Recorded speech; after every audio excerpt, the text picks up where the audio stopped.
Bismillahirrahmanirrahim. Assalamualaikum warahmatullahi wabarakatuh. Perkenalkan, saya Sri Wahyuni Asnaini SEMAK. Saya merupakan dosen tetap di program studi akuntansi Fakultas Bisnis dan Ekonomi Universitas Insan Pembangunan Indonesia. Saat ini saya sedang mengikuti proses sertifikasi dosen yang diselenggarakan oleh Kementerian Pendidikan Tinggi, Sains dan Teknologi tahun 2026. Video ini saya susun sebagai pernyataan diri dosen dalam unjuk kerja Tridharma Perguruan Tinggi atau PDD UKTPT khususnya dalam bidang pengajaran. Pada kesempatan ini saya akan memaparkan mata kuliah yang saya ampuh dan sesuai dengan keahlian saya, yaitu mata kuliah akuntansi syariah. Mata kuliah ini merupakan mata kuliah wajib yang ditujukan untuk program studi akuntansi di semester 7 dengan bobot 3 SKS dengan kode mata kuliah AKSWP 739. Adapun pembelajaran dilakukan sebanyak 16 kali pertemuan yang meliputi 14 kali pertemuan untuk materi dan 2 kali untuk ujian, yaitu ujian tengah semester dan ujian akhir semester. Mata kuliah akuntansi syariah meliputi prinsip dasar syariah dalam muamalah, kerangka dasar penyusunan dan penyajian laporan keuangan, serta implementasi terhadap akad-akad syariah seperti akad mudharabah, akad musyarakah, akad murabahah, akad salam, istisna, ijarah, zakat dan wakaf yang seluruhnya disusun berdasarkan pernyataan standar akuntansi keuangan atau PSAK syariah. Adapun capaian pembelajaran lulusan atau CPL untuk prodi mata kuliah ini meliputi CPL 1, mahasiswa mampu menunjukkan sikap religius, jujur, bertanggung jawab, dan profesional dalam bidang akuntansi. CPL kedua, mahasiswa mampu menguasai konsep, prinsip, dan standar akuntansi syariah. CPL ketiga, mahasiswa mampu berpikir kritis, berkomunikasi, dan bekerja sama dalam menyelesaikan permasalahan akuntansi.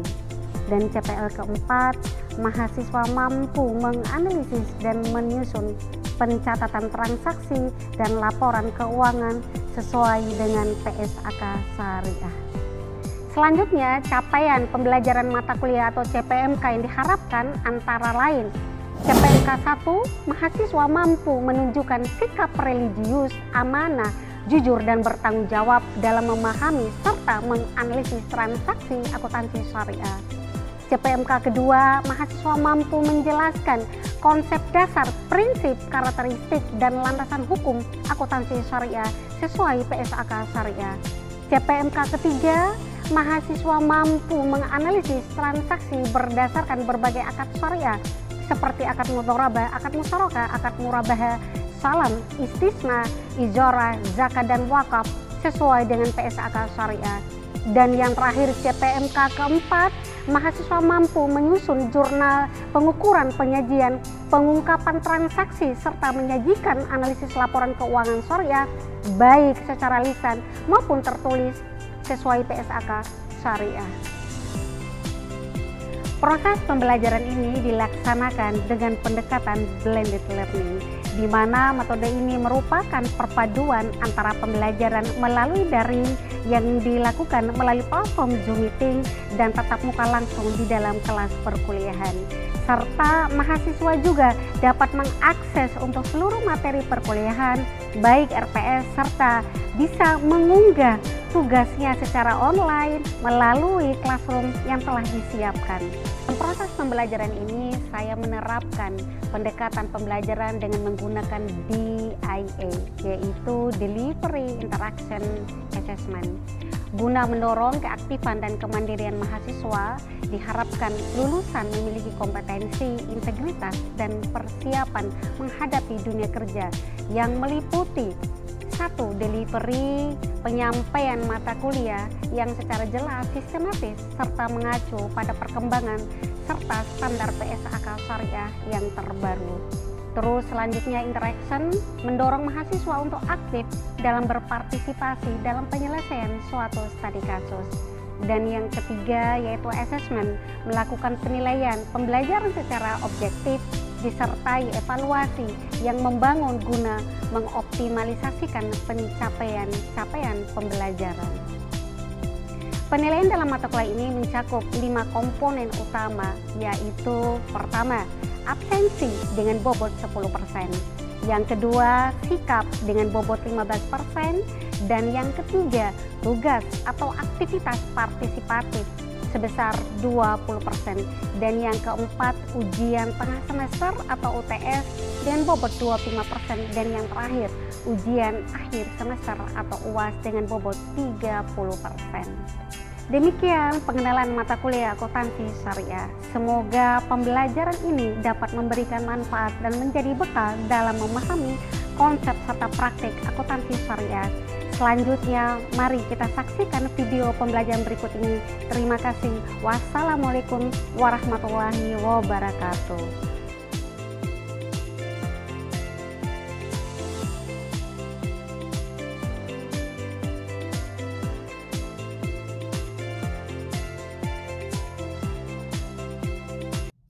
Ya, baik, sebelum kita mulai, Ibu akan melakukan presensi terlebih dahulu.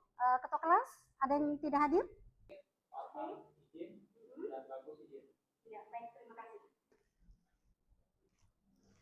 Ya, baik, bismillahirrahmanirrahim.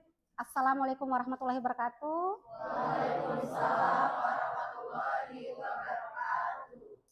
Apa kabar hari ini? Baik. Alhamdulillah ya. Ibu sih selalu berharap ya semoga kalian semua selalu sehat dan tetap bersemangat untuk melaksanakan kuliah pada malam hari ini. Walaupun Ibu tahu ya, kalian ini adalah kelas karyawan yang tentu seharian kalian sudah melaksanakan kegiatan kalian itu bekerja yang tentu sangat melelahkan dan menguras tenaga kalian. Akan tetapi Ibu memberikan apresiasi yang luar biasa ya.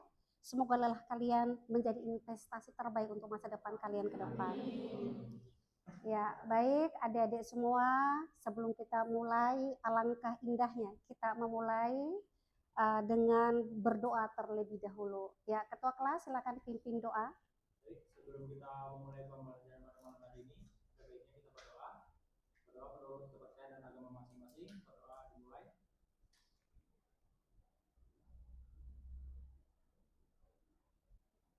Berdoa selesai. Ya, terima kasih Mas Andre. Ya, baik, pada malam hari ini adalah pertemuan kita kedua untuk mata kuliah akuntansi syariah. Pada materi sebelumnya atau perkenalan kita terlebih dahulu ya, kemarin Ibu sudah menyampaikan rangkaian rencana pembelajaran satu semester kita RPS, terus kita juga sudah berdiskusi tentang kontrak belajar kita melalui silabus yang akan kita laksanakan selama satu semester untuk mata kuliah akuntansi syariah. Nah, materi kali ini adalah pengenalan akuntansi syariah. Adapun nanti materi-materi yang akan kita uraikan adalah pertama, apa sih sebenarnya akuntansi syariah? Terus yang kedua adalah perbedaan antara akuntansi syariah dan akuntansi konvensional, dan nanti akan ada Islam dan dasar-dasar ajaran Islam. Kenapa ini perlu kita membahas tentang Islam dan dasar-dasar ajaran Islam? Karena akuntansi syariah ini adalah salah satu atau satu-satunya akuntansi, cabang ilmu akuntansi yang filosofinya itu adalah Islam. Makanya kita perlu mempelajari apa dasar-dasar ajaran Islam. Terus selanjutnya nanti adalah sumber dan hukum Islam. Dan untuk kerangka dasar laporan keuangan syariah ini ataupun karakteristik nanti akan kita lanjutkan untuk pertemuan minggu depan. Sudah siap?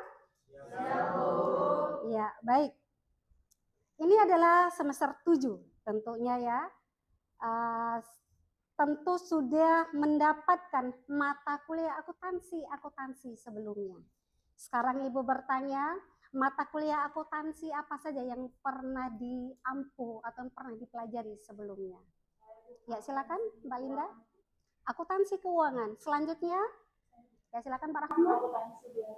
Akuntansi biaya. Yang lain? Ya, silakan. Akuntansi manajemen. Masih ada? Ya? Ya, oke, terima kasih. Berarti sudah sangat lagi tidak awam, tidak asing lagi buat kalian apa mata kuliah untuk akuntansi. Sekarang Ibu lanjutkan kembali, Ibu akan mereview sedikit, ya. Apa sih sebenarnya akuntansi secara umum atau akuntansi yang kalian pahami selama ini? Ya, silakan. Yang lain? Ya, silakan Mbak Tamara. Identifikasi, mencatat, memfasilitasikan, dan menyajikan laporan keuangan. Ya, betul sekali ya. Ibu ulangi adalah akuntansi yang selama ini kalian pahami adalah suatu proses mengidentifikasi, mencatat, menggolongkan, mengikhtisarkan sampai menyajikan sebuah informasi yaitu laporan keuangan yang tentu menjadi landasan utama dalam hal pengambilan keputusan sebuah entitas. Itulah akuntansi yang selama ini kita pelajari. Nah, sekarang pertanyaannya adalah apakah semua transaksi itu dicatat begitu saja atau adakah transaksi-transaksi yang harus memenuhi beberapa prinsip atau beberapa kriteria tertentu? Tidak semua dicatat dan boleh langsung dicatat. Ya, baik. Sebenarnya ya, jawaban itulah yang akan kita bahas pada malam hari ini. Karena memang ya dalam akuntansi syariah tidak semua apa yang kita lakukan atau tidak semua transaksi itu langsung dicatat. Akan ada sesuatu atau ada prinsip-prinsip tertentu yang harus dipatuhi, itulah akuntansi syariah. Sekarang Ibu melanjutkan. Ada yang pernah mendengar akuntansi syariah? Pernah, alhamdulillah kalau pernah ya. Nah, sekarang Ibu bertanya balik. Apa sih akuntansi syariah yang kalian pahami? Ya, silakan.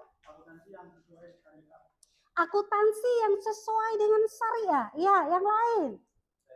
Ya, silakan Mas Andre. Akuntansi untuk bank syariah.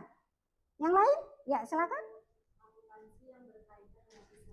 Akuntansi yang berkaitan dengan Islam. Ya, semuanya sebenarnya sudah menuju konsep yang benar. Sekarang kita langsung ke materi kita. Apa sih sebenarnya akuntansi syariah?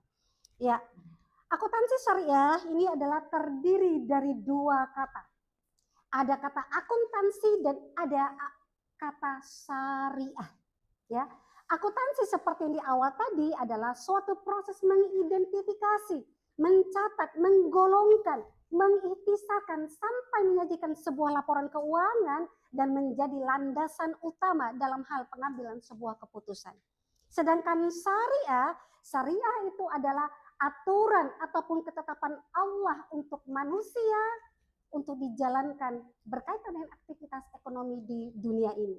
Ya, karena seperti Ibu sampaikan di awal, akuntansi syariah ini adalah salah satu cabang ilmu akuntansi yang filosofi dasarnya itu adalah tauhid atau berdasarkan Islam. Ya, makanya ada syariah di sini. Jadi kalau kita padukan, akuntansi syariah ini adalah suatu proses atau suatu informasi yang berlandaskan prinsip-prinsip Islam, ya. Jadi tidak hanya menyajikan sebuah laporan keuangan, tidak hanya, tetapi memastikan informasi ataupun laporan informasi yang disajikan nanti sudah pasti taat, tunduk terhadap prinsip-prinsip syariah atau standar akuntansi syariah. Itu ya akuntansi syariah. Nah, sekarang adalah perbedaan. Mungkin kalian selama ini sama aja sih antara akuntansi syariah dan akuntansi konvensional. Nah, ini adalah kita masuk ke perbedaannya. Nah, perbedaan yang mendasar ya antara akuntansi syariah dan akuntansi konvensional itu ada 4 ya.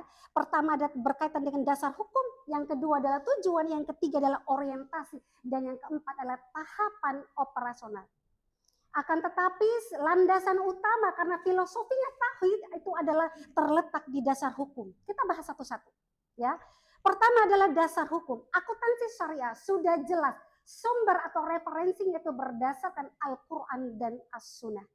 Itu adalah referensi. Di situ semua aturan-aturan operasional nanti akan kita lakukan. Bersumber semua dari sini. Sedangkan akuntansi konvensional adalah dia berstandarkan pada prinsip-prinsip standar akuntansi keuangan berlaku. Ya, ini untuk akuntansi konvensional. Dan yang kedua, perbedaan kedua adalah tujuan. Akuntansi syariah dikatakan adalah keuntungan yang wajar. Artinya dalam Islam tidak dilarang untuk mencapai atau untuk mencari keuntungan, akan tetapi maksudnya di sini adalah keuntungan yang wajar. Keuntungan wajar itu maksudnya adalah keuntungan yang berkah. Untuk mendapatkan keuntungan tersebut bukan berarti kita harus menipu, mengurangi timbangan dan sebagainya, itulah maksudnya. ya. Jadi tidak dengan cara menipu atau mengurangi dengan hal apapun atau mengurangi hak orang lain. Nah ini hak keuntungan yang wajar. Akan tetapi kalau akuntansi konvensional, dia memaksimalisasi keuntungan atau profit oriented. Ya, karena kalau kita lihat perusahaan-perusahaan sekarang atau yang konvensional, standar keberhasilan sebuah perusahaan itu adalah melalui keuntungan. Ya, yang ketiga adalah orientasi. Nah, berkaitan dengan orientasi ini, kalau akuntansi syariah adalah kemasyarakatan.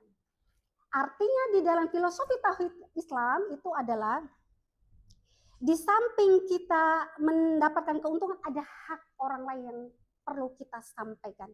Karena nanti akan kita pelajari minggu berikutnya, di laporan keuangan salah satu perbedaan antara laporan keuangan syariah dan laporan keuangan konvensional itu nanti akan ada di PSAK itu diatur bahwa di dalam akuntansi syariah diwajibkan melaporkan ada namanya itu adalah laporan sumber atau laporan sumber penyampaian zakat atau penyaluran zakat, itu wajib. Ya, nah inilah maksudnya kemasyarakatan. Terus yang akuntansi konvensional adalah di mana keuntungannya diberikan sepenuhnya kepada si entitas, itu maksudnya. Terus yang keempat, tahapan operasional. Tahapan di sini adalah akuntansi syariah dibatasi atau tunduk kepada ketentuan syariah. Ketentuan syariah itu seperti apa, Bu? Nah, ketentuan syariah itu adalah ada nanti prinsip-prinsip syariah yang harus dipenuhi. Ada 3 prinsip. Yaitu pertama prinsip akuntabilitas atau amanah. Terus yang kedua adalah ada prinsip keadilan. Dan yang ketiga itu adalah aku berprinsip kepada kepatuhan ataupun kebenaran. Nah ini prinsipnya nanti harus tunduk ya. Di sini yang harus kita batasi. Dan juga bahwa di dalam syariah itu ada nanti akan kita pelajari juga, ada namanya rambu-rambu dalam beroperasional itu ada nanti yang namanya asas transaksi, yaitu harus bebas dari maghrib. Ya, bukan aura maghrib. Ya, maghrib itu kalau di syariah itu terkenal maghrib, maisir, goror, haram dan riba. Nah, inilah yang kita harus tunduk di sini. Ya. Jadi proses akuntansi itu dalam melahirkan sebuah informasi harus tunduk nih. Yang tidak boleh dilanggar itu harus kita tunduk dan memastikan itu tidak boleh dilakukan. Sedangkan untuk akuntansi konvensional ya boleh-boleh aja gitu. Selama dia tunduk dan taat kepada aturan di Indonesia. Ya, ingat baik-baik bahwa dasar hukum inilah merupakan fondasi utama di dalam akuntansi syariah atau perbedaannya. Sampai di sini paham? Ya baik, Ibu akan memastikan tingkat pemahaman kalian. Sania, ya silakan Sania. Ibu akan bertanya mengapa dasar hukum ini disebut sebagai fondasi utama dalam perbedaan akuntansi syariah dan akuntansi konvensional. Karena dasar hukum akan mempengaruhi tujuan dan cara transaksi dilakukan. Iya, betul sekali ya. Berarti walaupun sudah lelah, capek, ngantuk, lapar ya, berarti sudah bisa menangkap apa yang Ibu sampaikan. Ingat, kalau fondasi kayak bangunan ya, kalau fondasi atau landasan saja sudah berbeda, tentu ya yang namanya tujuan orientasinya dan tahapan operasional itu sudah pasti akan berbeda. Tidak ada kesamaan ya antara akuntansi syariah dan akuntansi konvensional. Sama-sama melahirkan sebuah informasi, akan tetapi kalau akuntansi syariah memastikan kembali informasi yang disampaikan itu harus tunduk terhadap standar akuntansi syariah. Itu yang perlu dipahami. Ya, selanjutnya, nah ini Ibu akan mengurai sedikit ya, Islam. Islam menurut bahasa adalah tunduk dan patuh. Sedangkan Islam menurut yang diajarkan oleh Nabi Muhammad itu adalah semua yang terurai di dalam rukun Islam. Ya, rukun Islam itu ada 5 perkara.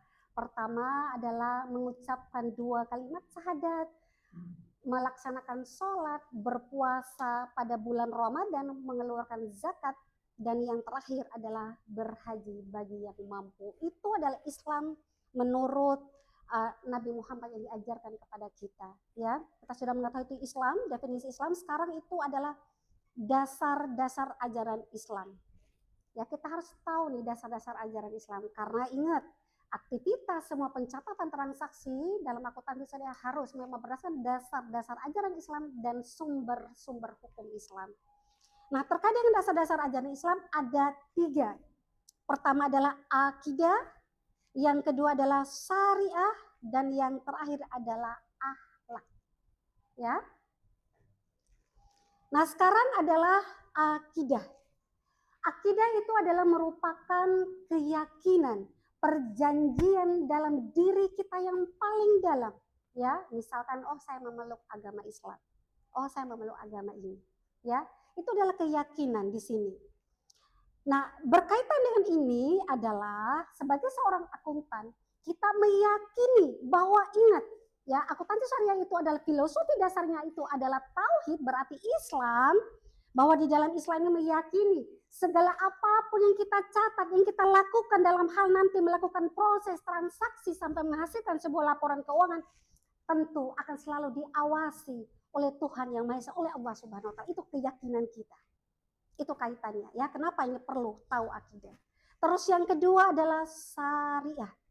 Tadi akidah adalah keyakinan diri kita, sedangkan syariah itu adalah pokok-pokok aturan, hal-hal yang boleh dilakukan. Ada batasan-batasan tertentu. Kalau barang ini haram, tidak boleh diperjualbelikan.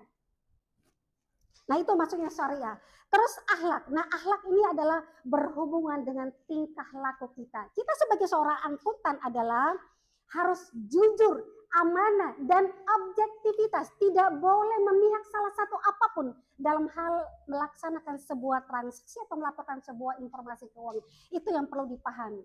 Ya, mengerti sampai di sini? Oke, tetap semangat. Nah, yang selanjutnya adalah sumber hukum Islam. Nah, sumber hukum Islam pada dasarnya ada dua tadi ya, sudah disebutkan. Tapi ini ada tambahan, ada Al-Quran, As-Sunnah, Ijma, dan Qiyas. Nah, disinilah referensi, pedoman awal nanti apa saja yang boleh dilakukan dalam melakukan transaksi, mana yang tidak boleh. Di sini semua referensi utamanya. Ya, Al-Quran sudah pasti adalah menjejak Nabi Muhammad ini disampaikan melalui malaikat Jibril. Nah, di sini referensi pertama. Misalkan pelarangan riba. Dalam Al-Quran sudah jelas dikatakan, ya, wahallallahu baiha wahallallahu riba. Artinya adalah Allah menghalalkan jual beli dan mengharamkan riba. Itu sudah jelas Allah katakan di situ. Berarti tidak boleh. Ini referensi pertama. Terus as-sunnah. Berkaitan dengan as-sunnah ini adalah segala perbuatan Rasul, ya. Misal dalam hal kita menjual, tidak boleh mengurangi timbangan, ya tidak boleh. Ya, tidak boleh menipu orang lain atau mengambil hak orang lain, itu tidak diperbolehkan dalam as-sunnah. Terus ijma dan qiyas. Ijma dan qiyas ini adalah lahir setelah sebuah wafat. Ya, tentu ya. Karena ini ijma ini adalah kesepakatan para mujtahid yang belum ada di Al-Quran dan as-sunnah atau hukum, ya, atau hukum yang bertransaksi tidak ada di sini. Sedangkan qiyas adalah menyamakan unsurnya. Misalkan seperti apa sih perbedaan antara qiyas dengan ijma? Nah, qiyas ini misalkan pada zaman Rasulullah pada saat itu tidak ada namanya narkoba atau narkotika. Nah, kita tahu bahwa narkoba itu kan diharamkan dalam Islam. Kenapa? Kalau kita mengkiaskan, menyamakan unsurnya, ya, di dalam Al-Quran sudah jelas dilarang mengkonsumsi khamar karena dapat memabukkan, merusak otak, ya, dan menciderai diri sendiri. Nah, sama dengan halnya narkoba. Ya, dia bisa menghilangkan kewarasan gitu ya, bisa menyakiti hati badan kita kalau yang mengkonsumsi itu, makanya dilarang di sini. Itu adalah namanya qiyas.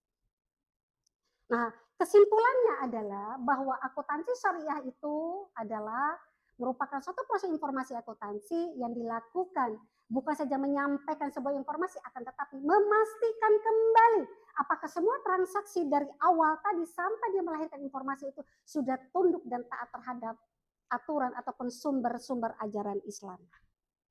Ya, sampai di sini ada yang mau bertanya? Ya, silakan. Ya, saya izin bertanya, Bu, mengapa dalam akuntansi syariah tidak ada riba? Ya, baik, terima kasih. Ya, sudah jelas ya tadi ya, bahwa di dalam Islam sudah disampaikan dengan keras dalam Al-Quran, dihalalkan jual beli, diharamkan riba. Maka itu sudah jelas, tidak ada lagi yang perlu didebatkan. Ya, tidak ada lagi yang perlu dinegosiasi namanya riba. Tentu itu adalah sebuah transaksi ekonomi yang sangat diharamkan dalam Islam. Maka tidak boleh ada yang namanya riba. Karena itu bisa mengurangi hak orang lain, mengambil orang lain, dan mengambil keuntungan yang tidak baik. Itu tidak diperbolehkan dalam Islam. Ya, baik, Dede semua, karena sudah selesai materi kita pada malam hari ini, Ibu berharap minggu depan tetap sehat selalu dan bisa mengikuti mata kuliah Ibu dalam keadaan sehat walafiat dan tentu tetap semangat. Ibu akhiri, wabillahi taufiq hidayah, wassalamualaikum warahmatullahi wabarakatuh. Waalaikumsalam.